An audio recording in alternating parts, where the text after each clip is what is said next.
Class 10th में है और 24 फरवरी को हिंदी का पेपर देने वाले हो तो उनके वीडियो सबसे ज्यादा इंपॉर्टेंट है। आज मैं आप लोगों को हिंदी का एक ऐसा वायरल पेपर बताने वाला हूं जो कि 24 फरवरी को 100% ये पेपर छिपने वाला है। कोड याद कर लो, 801 HF कोड है मेरे प्यारे बच्चों। आज ही मैं आप लोगों को 70 में 70 पक्का कराने वाला हूं। देख पा रहे हो 2025 का वायरल पेपर है। वीडियो को अगर आप एग्जाम के एक दिन पहले भी देख रहे हो ना, इस वीडियो को देख के जाना मेरे प्यारे बच्चों। अगर 70 में 70 नंबर चाहिए तो हल करने के लिए आपके पास जो टाइमिंग दिया जाएगा, समय दिया गया है, 3 घंटे 15 मिनट के समय में पूरा का पूरा इस पेपर को हल करना होगा आप लोगों को। गारंटी है मेरा कि इस पेपर को पूरा सॉल्व कर लेते हो इस वीडियो के माध्यम से तो 2.5 घंटे के अंदर में पूरे के पूरे इस पेपर को हल करके चले आओगे। इस बात की गारंटी लेता हूं मैं। वीडियो को लाइक कर देना, चैनल पर को जरूर सब्सक्राइब कर देना। आगे बढ़िए, देखिए यहाँ पे नोट दिया गया है। नोट पढ़ना बहुत ही ज्यादा जरूरी है। देखिए नोट में क्या है मेरे प्यार, जो निर्देश यहाँ पे दिया है। निर्देश में देखिए पहला निर्देश है कि प्रारंभ के 15 मिनट परीक्षार्थियों को प्रश्न पत्र पढ़ने के लिए निर्धारित है। 15 मिनट में इस पेपर को आपको पढ़ोगे, 3 घंटे में इस पेपर को आपको सॉल्व करना है। ये पहला निर्देश है। इसके बाद दूसरा निर्देश बोला है कि प्रश्न पत्र 2 खंडों में, खंड अ तथा खंड ब में विभाजित है। मतलब यह जो पेपर है 2 खंडों में बना है। एक तो खंड अ में, दूसरा खंड ब में। 2 खंडों में यह पेपर विभाजित है। दूसरा निर्देश भी आपको समझ में आ गया। तीसरा है प्रश्न पत्र के खंड अ में बहुविकल्पीय प्रश्न है, जिसमें सही विकल्प का चयन करके OMR शीट पर नीले अथवा काले बॉल पॉइंट पेन से सही विकल्प वाले गोले को पूर्ण रूप से काला करें। कहने का मतलब है कि खंड अ में बहुविकल्पीय प्रश्न है। ठीक है, कितने बहुविकल्पीय प्रश्न रहेंगे? 20 बहुविकल्पीय प्रश्न। उनका उत्तर कहां पे देना होगा? OMR शीट पे आपको देना होगा। किस पेन से रखना होगा? तो नीले पेन का यूज कर सकते हैं या काले पेन का यूज कर सकते हैं। पेन आपका बॉल पॉइंट पेन होना चाहिए, जेल वाली पेन नहीं होना चाहिए। कंफर्म हो यहाँ तक? इसके बाद चौथा निर्देश देखिए क्या है। चौथा है खंड अ में बहुविकल्पीय प्रश्न है तो प्रत्येक प्रश्न के लिए 1 अंक निर्धारित है। खंड अ में आपके बहुविकल्पीय प्रश्न अभी मैंने बताया 20 बहुविकल्पीय प्रश्न रहेंगे 20 नंबर का, क्योंकि इसने बोला है कि एक प्रश्न 1 नंबर कराएगा। तो एक प्रश्न 1 नंबर कराएगा तो 20 ऑब्जेक्टिव क्वेश्चन 20 नंबर का। समझा गया आप लोगों को? इसके बाद अगला निर्देश पांचवा देखिए क्या है। पांचवा है प्रश्न पत्र के खंड अ के प्रश्न हेतु 1 घंटा तथा खंड ब के प्रश्नों को हल करने हेतु 2 घंटे का समय निर्धारित है। खंड अ में जो 20 ऑब्जेक्टिव क्वेश्चन पूछा जाएगा उसको हल करने के लिए 1 घंटे का समय दिया है। मेरे प्यारे बच्चों 20 ऑब्जेक्टिव क्वेश्चन का आंसर बताऊंगा, 5 मिनट के अंदर में सारे के सारे क्वेश्चन का आंसर आप दे दोगे। बाकी जितना भी समय आपके पास बचेगा पूरा का पूरा समय लगा दीजिएगा आप खंड ब को हल करने में। इसके बाद आइए अगला लास्ट निर्देश है। प्रत्येक प्रश्न के सम्मुख उनके निर्धारित अंक दिए गए हैं। हर एक प्रश्न के आगे आपको बताया गया होगा कि वो प्रश्न 1 नंबर का है कि 2 नंबर का है कि 4 नंबर का है कि 6 नंबर का है। हर एक प्रश्न के आगे आपको लिखा हुआ मिलेगा मेरे प्यारे बच्चों। तो यह निर्देश था। निर्देश पूरा डिटेल में मैंने पढ़ के आपको बता दिया। पेपर आप लोगों का इधर से स्टार्ट में दिखाता हूँ। देखिए मेरे प्यारे बच्चों, पेपर यहाँ से स्टार्ट है। सबसे पहले खंड अ आया है और खंड अ में सबसे पहले बहुविकल्पीय प्रश्न है मेरे प्यारे बच्चों। 20 बहुविकल्पीय प्रश्न है। चलिए एक एक करके मैं सारा का सारा आंसर बताता हूँ। यही पे याद करा दूंगा, अभी याद करा दूंगा आप लोगों को। देखिए पहला प्रश्न बहुत ज्यादा इंपॉर्टेंट है। क्या है? कह रहा है कि वैदेही वनवास के रचनाकार। बहुत ही ज्यादा इंपॉर्टेंट क्वेश्चन पूछ लिया। और ये प्रश्न देखिए 1 नंबर के लिए दिया गया है। वैदेही वनवास के रचनाकार हैं। 4 ऑप्शन आपके पास है, इन चारों में से कोई ना कोई एक ऑप्शन सही होगा। तो वैदेही वनवास के रचनाकार तो आपके अयोध्या सिंह उपाध्याय हरियों जी हैं। मतलब कि सी वाला ऑप्शन जो है बिल्कुल राइट आंसर हो जाएगा। कंफर्म हो? पहला प्रश्न आपको याद हो गया मेरे प्यारे बच्चों, यहीं पे भूलिएगा मत। दूसरा प्रश्न देखिए क्या है। प्रयोगवाद के कवि हैं। अब 4 ऑप्शन दिया है, इसमें से बताना है कि प्रयोगवाद के कवि कौन है। तो प्रयोगवाद के कवि तो आपके अज्ञेय जी हैं 4 ऑप्शन में से। तो बी वाला ऑप्शन जो है बिल्कुल राइट आंसर हो जाएगा। ये प्रश्न भी आपके एग्जाम में 1 नंबर के लिए पूछा गया है।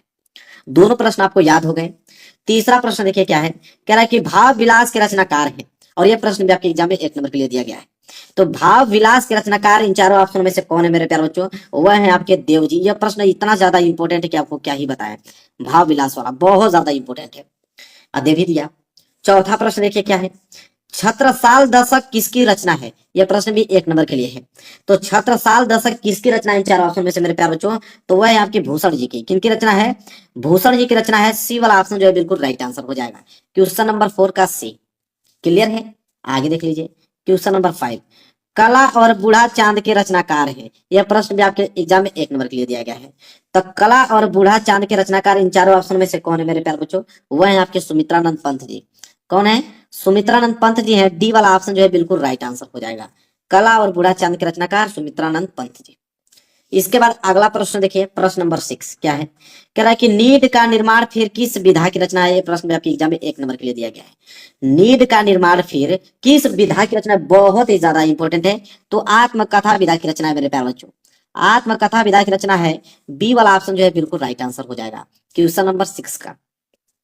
आगे देख लीजिए, अगला प्रश्न है प्रश्न नंबर 7। निम्नलिखित में से शुक्ल युग के लेखक हैं, यह प्रश्न भी आपके एग्जाम में 1 नंबर के लिए है। तो इन 4 ऑप्शनों से बताना है कि शुक्ल युग के लेखक कौन है मेरे प्यारे बच्चों। तो शुक्ल युग के लेखक तो श्याम सुंदर दास जी हैं, ये बात आपको भी मालूम है, कौन है, श्याम सुंदर दास जी। 7वें का सी जो बिल्कुल राइट आंसर हो जाएगा। आगे बढ़ते हैं प्रश्न नंबर 8वें की तरफ। देखिए मेरे प्यारे बच्चों, प्रश्न नंबर 8वां देख लीजिए क्या है मेरे प्यारे बच्चों। कह रहा है कि निम्नलिखित कथनों में से कौन सा कथन सही है। एक प्रश्न 1 नंबर के लिए प्रश्न है, बहुत ज्यादा इंपॉर्टेंट है मेरे प्यारे बच्चों, ठीक है, बहुत ज्यादा इंपॉर्टेंट है। तो इसमें से बताना है कौन सा कथन सही है। अब मेरे प्यारे बच्चों देखिए, पहला वाला ऑप्शन क्या है, शशांक के रचनाकार आचार्य रामचंद्र शुक्ल जी हैं। जी बिल्कुल नहीं, ये गलत है, ठीक है, क्योंकि शशांक के रचनाकार जो है मेरे प्यारे बच्चों, वह है, उनके रचनाकार कौन, आचार्य विष्णुकांत शास्त्री जी। लिख लीजिएगा कहीं पे, शशांक के रचनाकार कौन है, आचार्य विष्णुकांत शास्त्री जी। बी वाला है कि आकाशदीप कहानी के लेखक राम कुमार वर्मा जी। बिल्कुल नहीं, ये भी गलत है, क्योंकि आकाशदीप कहानी के लेखक तो जयशंकर प्रसाद जी हैं। कौन है, जयशंकर प्रसाद जी, ये भी गलत है। तीसरा है भारतेंदु हरिश्चंद्र आलोचना साहित्य के जनक माने जाते हैं। जी बिल्कुल नहीं, क्योंकि आचार्य रामचंद्र शुक्ल आलोचना साहित्य के जनक माने जाते हैं, ठीक है, आलोचना साहित्य के जनक माने जाते हैं। आचार्य रामचंद्र शुक्ल जो है मेरे प्यारे बच्चों, वो आलोचना साहित्य के जनक माने जाते हैं। और यहाँ पे भारतेंदु हरिश्चंद्र जी का दिया है, ये भी गलत है। चौथा है, क्या भूलूं क्या याद करूं निबंध के लेखक जयशंकर प्रसाद जी हैं। जी नहीं, क्या भूलूं क्या याद करूं तो वह है हरिवंश राय बच्चन जी हैं। हरिवंश राय बच्चन जी की आत्मकथा है। तो इन चारों में से कोई भी सही नहीं मेरे प्यारे बच्चों। तो इसका राइट आंसर जो होगा मेरे प्यारे बच्चों, वो होगा दिए गए विकल्पों में से कोई भी कथन सही नहीं है। यहाँ पे एक ऑप्शन उनको बनाना चाहिए, लेकिन यह बोर्ड द्वारा गलत किया गया है, इस बात को याद रखना आप। अगला प्रश्न देख लीजिए, प्रश्न नंबर 9 क्या है, परीक्षा गुरु किस विधा की रचना है। ये प्रश्न भी आपके एग्जाम में 1 नंबर के लिए दिया गया है। तो परीक्षा गुरु किस विधा की रचना, बहुत इंपॉर्टेंट है, उपन्यास विधा की रचना। मेरे प्यारे बच्चों, सी वाला ऑप्शन जो है बिल्कुल राइट आंसर हो जाएगा, कौन, सी वाला। आगे बात करते हैं प्रश्न नंबर 10वां क्या है, बाण भट्ट की आत्मकथा के रचनाकार है। देखिए 1 नंबर के लिए भी प्रश्न है। तो बाण भट्ट की आत्मकथा के रचनाकार कौन है मेरे प्यारे बच्चों, वह है आपके हजारी प्रसाद द्विवेदी जी। बी वाला ऑप्शन जो होगा बिल्कुल राइट आंसर हो जाएगा, हजारी प्रसाद द्विवेदी जी। क्लियर है। आगे बढ़ते हैं प्रश्न नंबर 11 देख लीजिए क्या है, रस के कितने अंग होते हैं। यह प्रश्न भी 1 नंबर के लिए दिया गया है। तो रस के कितने अंग होते हैं मेरे प्यारे बच्चों, तो रस के तो 4 अंग होते हैं, मतलब बी वाला ऑप्शन। बी वाला ऑप्शन जो है बिल्कुल राइट आंसर हो जाएगा। वहीं अगर हम बात करें क्वेश्चन नंबर 12 को लेकर, क्वेश्चन नंबर 12 है मेरे प्यारे बच्चों कि पायो जी मैंने राम रतन धन पायो, पंक्ति में कौन सा अलंकार है। यह प्रश्न भी 1 नंबर के लिए आपके एग्जाम में। तो पायो जी मैंने राम रतन धन पायो, इसमें जो अलंकार है मेरे प्यारे बच्चों, वो रूपक अलंकार का प्रयोग किया गया है। बी वाला ऑप्शन जो है बिल्कुल राइट आंसर हो जाएगा, रूपक अलंकार, ठीक है। आगे बढ़ते हैं, अगला प्रश्न देख लीजिए, प्रश्न नंबर 13 कराए, सोरठा के पहले चरण में कितनी मात्राएं होती है। प्रश्न भी 1 नंबर के आपके एग्जाम में दिया है। देखिए, तो सोरठा के पहले चरण में कितनी मात्राएं होती हैं, 11 मात्राएं, मतलब सी वाला ऑप्शन, 11 मात्राएं होती है पहले चरण में। सोरठा के पहले चरण में कितनी मात्राएं, 11 मात्राएं होती है, सी वाला भूलिएगा मत मेरे प्यारे बच्चों। आगे देख लीजिए क्वेश्चन नंबर 14, निर्दय शब्द में उपयुक्त उपसर्ग है। यह प्रश्न भी 1 नंबर के लिए पूछा गया है, ठीक है। तो निर्दय, तो इसका तोड़ेंगे तो निर्दय दया बन जाएगा। तो निर कहा गया मेरे प्यारे बच्चों, सी वाला ऑप्शन, देखिए निर, सी वाला ऑप्शन जो है बिल्कुल राइट आंसर हो जाएगा। क्वेश्चन नंबर 14 का सी, ये प्रश्न भी 1 नंबर के लिए था। आगे बढ़ेंगे क्वेश्चन नंबर 15 की तरफ। चलिए मेरे प्यारे बच्चों, अगला प्रश्न देखिए, प्रश्न नंबर 15 क्या है कि नील गाय में कौन सा समास है। देखिए, यह प्रश्न भी आपके एग्जाम में 1 नंबर के लिए दिया गया। तो नील गाय में कौन सा समास है मेरे प्यारे बच्चों, कर्मधारय समास। कौन है, कर्मधारय समास। पहला वाला ऑप्शन जो है बिल्कुल राइट आंसर हो जाएगा, कर्मधारय समास। आगे देखिए 16वां प्रश्न, खेत का तत्सम रूप है। यह प्रश्न भी 1 नंबर के लिए है। तो खेत का तत्सम रूप क्षेत्र कहीं दिख रहा है, बिल्कुल क्षेत्र, खेत का तत्सम रूप क्षेत्र होता है। सी वाला ऑप्शन जो है बिल्कुल राइट आंसर हो जाएगा। आगे देख लीजिए 17वां, युष्मद शब्द का अगर हम पंचमी विभक्ति बहुवचन का रूप देखें तो कौन सा होगा। तो युष्मद शब्द का अगर पंचमी विभक्ति बहुवचन का अगर हम रूप देखें तो युष्मत होगा। युष्मत मतलब सी वाला ऑप्शन जो है बिल्कुल राइट आंसर हो जाएगा, युष्मत, ठीक है। चलिए आगे बढ़ जाते हैं क्वेश्चन नंबर 18 की तरफ। भाववाच्य में किसकी प्रधानता होती है, 1 नंबर के लिए प्रश्न है मेरे प्यारे बच्चों, ठीक है। तो भाववाच्य में किसकी प्रधानता होती है, क्रिया की प्रधानता होती है। क्रिया की प्रधानता मतलब सी वाला ऑप्शन बात करता, भाववाच्य में क्रिया की प्रधानता होती है। आगे बढ़ेंगे, अगला प्रश्न देखिए, प्रश्न नंबर 19 क्या है, वाक्य के कितने तत्व होते हैं। प्रश्न बहुत ज्यादा इंपॉर्टेंट है। तो वाक्य के कितने तत्व होते हैं, 2 तत्व होते हैं। पहला वाला ऑप्शन जो है बिल्कुल राइट आंसर हो जाएगा, 2 तत्व। लास्ट प्रश्न बहुविकल्पीय का है, अविकारी पद को अन्य किस नाम से जाना जाता है, 1 नंबर के लिए। तो अविकारी पद को अन्य किस नाम से जाना जाता है मेरे प्यारे बच्चों, तो अव्यय पद भी उसको कहते हैं। अविकारी को मेरे प्यारे बच्चों हम लोग क्या कहते हैं यहाँ पे, अव्यय पद। क्या, अव्यय पद भी कहते हैं। बी वाला ऑप्शन जो है बिल्कुल राइट आंसर हो जाएगा। 20 के 20 ऑब्जेक्टिव क्वेश्चन का आंसर बता दिया। 20 में 20 नंबर आपके सही होने चाहिए मेरे प्यारे बच्चों। ये है आपका खंड अ जो है यहाँ पे मेरे प्यारे बच्चों, खंड यहाँ पे क जो है समाप्त हो गया। खंड क में 20 ऑब्जेक्टिव क्वेश्चन थे जिनका उत्तर आपको OMR शीट पे देना है, ठीक है। अब यहाँ पे देखेंगे खंड ब। देखिए मेरे प्यारे बच्चों, यहाँ से खंड ब स्टार्ट हो गया आप लोगों का। क्या है? खंड ब। और खंड ब जो है मेरे प्यारे बच्चों, इसमें सबसे पहले वर्णनात्मक प्रश्न रहेंगे आपके। और वहां से प्रश्न स्टार्ट हो रहा है प्रश्न नंबर 21। 20 के बाद 21वां प्रश्न स्टार्ट है।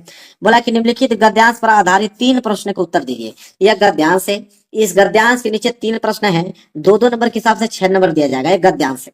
गद्यांश आपके एग्जाम में 2 आता है। एक आपका क वाला आता है। क वाला नहीं कर पाओगे, नहीं अगर आपको याद है तो कोई बात नहीं है, अथवा करके एक ख वाला देता है। दोनों में से कोई एक ही करना होता है, 6 नंबर आपको दिया जाएगा। देखिए क वाला क्या है मेरे प्यारे बच्चों, क वाला है कि कुसंग का ज्वर सबसे भयानक होता है। यह केवल नीति और सद्वृत्ति का विनाश नहीं करता बल्कि बुद्धि का भी क्षय करता है। किसी युवा पुरुष की संगति यदि बुरी होगी तो वह उसके पैरों में बंधी चक्की के समान होगी, जो उसे दिन दिन उन्नति के गड्ढे में गिराती जाएगी। और यदि अच्छी होगी तो सहारा देने वाले बाहु के समान होगी, जो उसे निरंतर उन्नति की ओर उठाती जाएगी। ठीक है, यह आपका गद्यांश है। इस गद्यांश के नीचे 3 प्रश्न हैं। उपयुक्त गद्यांश का सारांश लिखिए, मतलब संदर्भ लिखने के लिए 2 नंबर दिया जाएगा। रेखांकित अंश की व्याख्या कीजिए, 2 नंबर यहाँ से दिया जाएगा। सुदृढ़ बाहु का क्या अर्थ है, 2 नंबर यहाँ से दिया जाएगा। तो तीनों प्रश्नों का उत्तर दे दोगे, 6 नंबर आपको दे दिया जाएगा। अगर ये प्रश्न नहीं करना चाहते हैं कोई बात नहीं, अथवा करके प्रश्न और दिया है ख वाला कि ईर्ष्या से बचने का उपाय मानसिक अनुशासन है। जो व्यक्ति ईर्ष्यालु स्वभाव का है उसे फालतू बातों के बारे में सोचने की आदत छोड़ देनी चाहिए। उसे यह भी पता लगा लेना चाहिए कि जिस अभाव के कारण वह ईर्ष्यालु बन गया है उसकी पूर्ति का रचनात्मक तरीका क्या है। जिस दिन उसके भीतर यह जिज्ञासा जगेगी उस दिन वह ईर्ष्या करना कम कर देगा। ठीक है, यह आपका गद्यांश है। अगर वो नहीं आते वाला कर दीजिए। इसके नीचे भी 3 प्रश्न है। उपयुक्त गद्यांश के पाठ और शीर्षक लेखक का नाम बताइए, 2 नंबर यहाँ से। इसके बाद रेखांकित अंश की व्याख्या कीजिए, 2 नंबर के लिए। जहां तक अंडरलाइन किया गया है यहाँ से लेके यहाँ तक अंडरलाइन किया गया है, इसका अगर आप व्याख्या बताते हो तो 2 नंबर मिलेगा। फिर ईर्ष्या के बचने के लिए लेखक किस आदत को छोड़ने की सलाह देता है, 2 नंबर यहाँ से मिलेगा। तो 6 नंबर यहाँ से क्लियर हो जाएंगे। तो दोनों में से कोई भी करो, 6 नंबर आपको दिया जाएगा। या तो क वाला कीजिए या तो ख वाला। तो दोनों ही इंपॉर्टेंट है, आसान है। जो आपको मन करे वो याद करके जाइए और एग्जाम में करके आइए। 6 नंबर आपको दे दिए जाएंगे। प्रश्न नंबर 21 जो है कंप्लीट हो गया। चलिए अब देखिए प्रश्न नंबर 22। प्रश्न नंबर 22 क्या है, निम्नलिखित पद्यांश पर आधारित दिए गए प्रश्न को उत्तर दीजिए। अभी हमने 21वां प्रश्न गद्यांश देखा, ये पद्यांश आ गया। पद्यांश भी सेम उतना ही 6 मार्क्स का ही होता है। इसमें भी 3 प्रश्न होते हैं, 2 नंबर के हिसाब से 6 नंबर दिया जाता है। इसमें भी आपका एक क वाला होता है, एक ख वाला होता है। क वाला क्या दिया पहले उसको देखते हैं कि रानी में जानी अजानी महा पवि पाहन हूत कठोर हियो है। राज हु काजू अकाजू न जानो कयोति हो जेहि कान कियो है। ऐसी मनोहर मूर्ति है बिछरे कैसे प्रीतम लोग जियो है। आखिर में सखी राखियो जोगु इन्हें किमी के वनवास दियो है। यह मेरे प्यारों जो पद्यांश है। पद्यांश के नीचे 3 प्रश्न है। उपयुक्त पद्यांश का संदर्भ लिखिए, 2 नंबर के लिए। रेखांकित अंश की व्याख्या कीजिए, जहां तक अंडरलाइन किया गया उसका व्याख्या करोगे, 2 नंबर। पद्यांश में ऐसी मनोहर मूर्ति यह किसके लिए प्रयुक्त है तथा इसमें कौन सा अलंकार है, 2 नंबर यहाँ से मिलेगा। अगर ये आपको कठिन लग रहा है याद करने में, नहीं याद कर पा रहे हो कोई बात नहीं है, अथवा करके एक प्रश्न और दिया है उसको याद करके जाओ, उसका आंसर दे के आओ। इसमें भी तो 6 नंबर आपको दिए जाएंगे। क्या है, ख वाला देख लो। चढ़ चेतक पर तलवार उठा रखता था भूतल पानी को। राणा प्रताप सिर काट काट कर करता था सफल जवानी को। सेना नायक राणा के भी रण देख देख कर चाह भरे। मेवाड़ सिपाही लड़ते थे दूने तिगुने उत्साह भरे। ठीक है, अब इसके नीचे भी 3 प्रश्न है। उपयुक्त पद्यांश में कवि और शीर्षक का नाम लिखिए, 2 नंबर। रेखांकित अंश की व्याख्या कीजिए, 2 नंबर। उपयुक्त पद्यांश में किस योद्धा को वर्णन किया, 2 नंबर। तो भाई दोनों मैंने बता दिया, दोनों में से जो आपको आसान लगेगा वो याद करके जाइएगा, उसका आंसर देके आइएगा। 6 नंबर आपको दिया जाएगा। प्रश्न नंबर 22 भी कंप्लीट रूप से कंप्लीट कर दिया मैंने। अब स्टार्ट होता है मेरे पास प्रश्न नंबर 23। प्रश्न नंबर 23वां क्या है उसको थोड़ा देख लीजिए।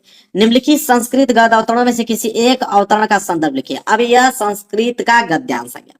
ठीक है, और संस्कृत का गद्यांश यहाँ बोला है कि हिंदी में अनुवाद कीजिए। संदर्भ से हिंदी में अनुवाद करने के लिए बोला है, 5 नंबर दिया जाएगा। तो संस्कृत का गद्यांश है, 5 नंबर के लिए। इसमें भी 2 ऑप्शन है, एक क वाला वाराणसी प्राचीन काले गेहे गे वाला, मैं यहाँ घेर देता हूँ, देखो ये वाला है इसका, या आप संदर्भ से हिंदी में अनुवाद कीजिए, याद कर लीजिए। याद नहीं हो पा रहा है, कठिन लग रहा है याद करने में, कोई बात नहीं है, अथवा करके एक ऑप्शन आपके पास और है, वह है आपका ख वाला, विश्व से अस्त्रता ईश्वर वाला, यहाँ से लेके यहाँ तक। इसका आप संदर्भ से हिंदी में अनुवाद कर दीजिए। तो दोनों मैंने बता दिया, क और ख दोनों बता दिया। दोनों में से जो आसान लगेगा वो याद करके जाइए, तो क वाला या ख वाला। तो यहाँ पे प्रश्न नंबर 23 भी कंप्लीट हो गया। 5 नंबर के लिए था, संस्कृत का गद्यांश क्लियर हो गया होगा। चलिए अगला प्रश्न देखते हैं, प्रश्न नंबर 24। प्रश्न नंबर 24 है, दिए गए संस्कृत पद्यांशों में से किसी एक का संदर्भ सहित हिंदी में अनुवाद कीजिए। अब ये संस्कृत का पद्यांश मेरे प्यारे बच्चों, और संस्कृत का जो पद्यांश होता है वो आपके एग्जाम में 5 नंबर के लिए आता है। चलिए तो ये भी 5 नंबर के लिए आता है। इसमें भी दो ऑप्शन है, देखिए एक क वाला एक ख वाला। क वाला देखिए मैं यहाँ पे घेर देता हूँ, यह है, ठीक है। ये या आपका संस्कृत का पद्यांश कहिए या श्लोक कहिए, दोनों एक ही चीज है। संदर्भ से हिंदी में अनुवाद करना है। इसका क वाला करोगे 5 नंबर दिया जाएगा। ये नहीं आ रहा तथवा करके ख वाला करना है, ख वाला कर दीजिए, ये भी 5 नंबर का ही है। दोनों में से कोई करो 5 नंबर दिया जाएगा आपको। तो जो आसान लगेगा, या तो क वाला लग रहा है तो उसको याद करके जाइए, करके आइए, या ख वाला लग रहा है तो ख वाला, दोनों मैंने बता दिया आपको, दोनों ही 5 नंबर के लिए है। क्लियर है? चलिए कंप्लीट हो गया। आगे देखिए अगला प्रश्न मेरे प्यारे बच्चों है प्रश्न नंबर 25। प्रश्न नंबर 25वां क्या है कि अपने पठित खंड काव्य के आधार पर दिए गए प्रश्नों में से किसी एक प्रश्न का उत्तर दीजिए। यह खंड काव्य है मेरे प्यारे बच्चों। खंड काव्य आपके एग्जाम में 3 नंबर के लिए आते हैं। हमेशा से आपको बताता आया हूं कि खंड काव्य जो है जिला वाइज ही होता है। आपके जिला में जो पूछा जाएगा वही आपको खंड काव्य करना है। कोई दूसरा कर दोगे तो 1 नंबर भी नहीं मिलेगा। ठीक है, तो आप देख लेना कि आपके डिस्ट्रिक्ट में कौन सा खंड काव्य पूछा जाता है, वही याद करके सही सही जाइएगा। वैसे खंड काव्य तो बहुत होते हैं आपके। पहला वाला देखिए मुक्ति खंड काव्य, तो मुक्ति दूत खंड काव्य बहुत सारे जिलों में पूछा जाता है। बहुत सारे डिस्ट्रिक्टों में देखोगे तो ज्योति जवाहर पूछा जाता है। फिर यहाँ पे दिया मेवाड़ मुकुट दिया है। मेवाड़ मुकुट के बाद यहाँ पे अग्र पूजा दिया है। अग्र पूजा के बाद यहाँ पे जय सुभाष दिया है। जय सुभाष के बाद देखिए मातृभूमि भी दिया है। इसके बाद आपका कर्ण दिया है। कर्ण के बाद देखिए करमवीर दिया है। करमवीर के बाद तुमुल दिया है। इतने सारे खंड काव्य होते हैं और सभी अलग अलग डिस्ट्रिक्टों में पूछे जाते हैं। तो आप देख लीजिएगा कि आपके जिला में कौन सा पूछा जाता है, वही एग्जाम में करना है, तभी आपको 3 नंबर मिलेगा मेरे प्यारे बच्चों। क्लियर है? देख के याद कर लीजिएगा। आगे बढ़ेंगे। अगला प्रश्न है प्रश्न नंबर 26, और प्रश्न नंबर 26 का सबसे पहले क देखेंगे। तो प्रश्न नंबर 26 का क है, दिए गए लेखकों में से किसी एक लेखक का जीवन परिचय देते हुए उनकी एक प्रमुख रचना का उल्लेख कीजिए। अब लेखक का जीवन परिचय है 5 नंबर के लिए। मैंने हमेशा से बताया हूँ कि 3 नंबर तो जीवन परिचय पे और 2 नंबर जो है मेरे प्यारे बच्चों वो रचनाएं पे मिलता है। किस पे? रचनाएं पे। तो रचना बहुत ज्यादा इंपॉर्टेंट है। और यहाँ पे 3 ऑप्शन आपके पास है, या तो जयप्रकाश भारती जी का लिखिए, या पद्मलाल पुनालाल बख्शी जी का लिखिए, या जयशंकर प्रसाद जी का लिखिए। तीनों लोगों में से किसी एक लोग का ही जीवन परिचय आपको लिखना है। रचना सहित 5 नंबर क्लियर है। हर एक विद्यार्थी को इस समय तो जीवन परिचय याद ही याद होगा। लिख लीजिएगा, 5 नंबर आपको मिल जाएगा। यह लेखक का जीवन परिचय है। आगे देखते हैं प्रश्न नंबर 26 का ख। देखिए प्रश्न नंबर 26 का ख आ गया। ख वाला क्या है कि निम्नलिखित कवियों में से किसी एक कवि का जीवन परिचय देते हुए उनके प्रमुख रचना का उल्लेख कीजिए। वो तो लेखक का जीवन परिचय था, या कवि का। कवि का जीवन परिचय भी 5 नंबर, सेम वही 3 नंबर जीवन परिचय पे, 2 नंबर रचना पे, इन पे भी मिलता है। अब यहाँ पे देख पा रहे हैं आप 3 ऑप्शन आपके पास है। पहला सूरदास जी, दूसरा मैथिली शरण गुप्त जी, तीसरा माखनलाल चतुर्वेदी जी। अब 3 लोगों में से किसी एक लोग का ही आपको जीवन परिचय लिखना है। रचना से 5 नंबर दे दिया जाएगा। तो लेखक का जीवन परिचय, कवि का जीवन परिचय, 10 नंबर तो ऐसे ही आपको फिक्स है। ठीक है, चलिए कर लीजिएगा इसको। आगे देखिए प्रश्न नंबर 27। प्रश्न नंबर 27वां क्या है? प्रश्न नंबर 27वां यह है कि अपने पाठ्य पुस्तक में से कंठस्थ कोई एक श्लोक लिखिए जो इस प्रश्न पत्र में न आया हो। तो श्लोक लिखना, अभी मैंने आप लोगों को संस्कृत का पद्यांश बताया। मैंने कहा था कि संस्कृत का पद्यांश कहिए और श्लोक कहिए। ये नहीं कि वही श्लोक को उठाकर यहाँ पे लिख दो, तो उसे उठाकर लिख दोगे तो 1 नंबर भी नहीं मिलेगा, क्योंकि इसने ऑलरेडी बोल रखा है कि जो इस प्रश्न पत्र में न आया हो। कोई अलग से आपको लिखोगे तब आपको 2 नंबर दिया जाएगा। तो कम से कम 2 आप श्लोक याद कर लीजिएगा एग्जाम में, और 2 में से कोई एक लिख दीजिएगा जो इस पेपर में न आया हो, उसको ध्यान रखिएगा आप। तो 2 नंबर यहाँ से क्लियर हो जाएंगे। इसके बाद 28वां प्रश्न देखिए क्या है। 28वां प्रश्न है कि निम्नलिखित में से किन्हीं 2 प्रश्नों के उत्तर संस्कृत में दीजिए। अब यहाँ पे मेरे प्यारे जो 2 ही प्रश्नों का उत्तर देना है, और एक एक नंबर के हिसाब से 2 नंबर आपको दिया जाएगा। 4 प्रश्न आपके पास है, पहला, दूसरा, तीसरा, चौथा। इन चारों में से जो आपको आसान लगेगा उन 2 प्रश्नों का उत्तर आप संस्कृत में दीजिए और 2 नंबर आप ले जाइए। यह है प्रश्न नंबर 28। क्लियर है? तो जो आसान लगेगा उसको आप याद कर लीजिएगा। आगे बढ़ते हैं प्रश्न नंबर 29 की तरफ। प्रश्न नंबर 29वां क्या है कि निम्नलिखित में से किसी एक विषय पर निबंध लिखिए। 7 नंबर के लिए निबंध दे दिया। अब निबंध जो मेरे प्यारे बच्चों है सबसे ज्यादा मार्क्स का पूछा जाता है आपके एग्जाम में। 4 ऑप्शन आपके पास हैं कि विज्ञान वरदान या अभिशाप का लिखिए, या नारी शक्तिकरण का लिखिए, या स्वच्छ भारत अभियान का लिखिए, या छात्र अनुशासन पे लिखिए। तो 4 आपके पास ऑप्शन है। इन चारों में से किसी एक पे ही आप लोगों को निबंध लिखना है। हमेशा से बताता हूँ, निबंध में कुछ याद हो चाहे ना याद हो, पहली हेडिंग प्रस्तावना याद होनी चाहिए, बिल्कुल सही सही। ठीक है, और लास्ट हेडिंग उपसंहार। यह 2 हेडिंग अगर आप बिल्कुल सही सही अगर लिख देते हो तो आधा से अधिक चांस है आपके नंबर मिलने के। 5 नंबर तो कहीं नहीं गए हैं। अब बीच में और एक आध हेडिंग सही बना के लिख देते हो तो पूरे के पूरे अंक दे दिए जाएंगे। तो यह है मेरे प्यारे बच्चों प्रश्न नंबर 29 निबंध। क्लियर हो गया होगा। चलिए प्रश्न नंबर 30वां देखते हैं। देखिए प्रश्न नंबर 30वां और इस पेपर का लास्ट प्रश्न है कि अपने जन्मदिन पर मित्र द्वारा भेजे गए उपहार के लिए मित्र को धन्यवाद पत्र लिखिए। अगर आपका बर्थडे है, उस बर्थडे में आपका मित्र कोई गिफ्ट दिया है, तो उस गिफ्ट का अगर धन्यवाद अगर देना चाहते हैं अपने मित्र को तो कैसे धन्यवाद पत्र लिखेंगे 4 नंबर के लिए। अगर वो नहीं लिख पाते हैं कोई बात नहीं, अथवा करके एक ऑप्शन आपके पास और है कि राज्य परिवहन निगम के मुख्य प्रबंधक को बस चालक के अप्रशंसनीय व्यवहार का उल्लेख करते हुए शिकायती पत्र लिखे। ठीक है, तो राज्य परिवहन निगम के जो मुख्य प्रबंधक होते हैं, ठीक है, तो जो बस चालक होता है सरकारी बस, तो अगर दुष्ट व्यवहार करता है किसी भी यात्री से, तो उसका अगर शिकायती पत्र अगर लिखना चाहते हैं किसी राज्य परिवहन निगम के मुख्य प्रबंधक को, तो कैसे आप शिकायती पत्र लिखेंगे? तो दोनों में से जो आसान लगेगा वो करके आइएगा मेरे प्यार बच्चों। 4 नंबर यहाँ से बिल्कुल क्लियर हो जाएंगे। और इस तरह मैंने पूरा का पूरा इस पेपर का सोल्यूशन आपको बता दिया। अगर इस पेपर को तैयार कर लेते हो तो 70 में 70 नंबर बिल्कुल आज ही आपके क्या हो जाएंगे, पक्के हो जाएंगे। मेरे प्यार के वीडियो को लाइक कर देना, चैनल पर नए हो तो चैनल को जरूर सब्सक्राइब कर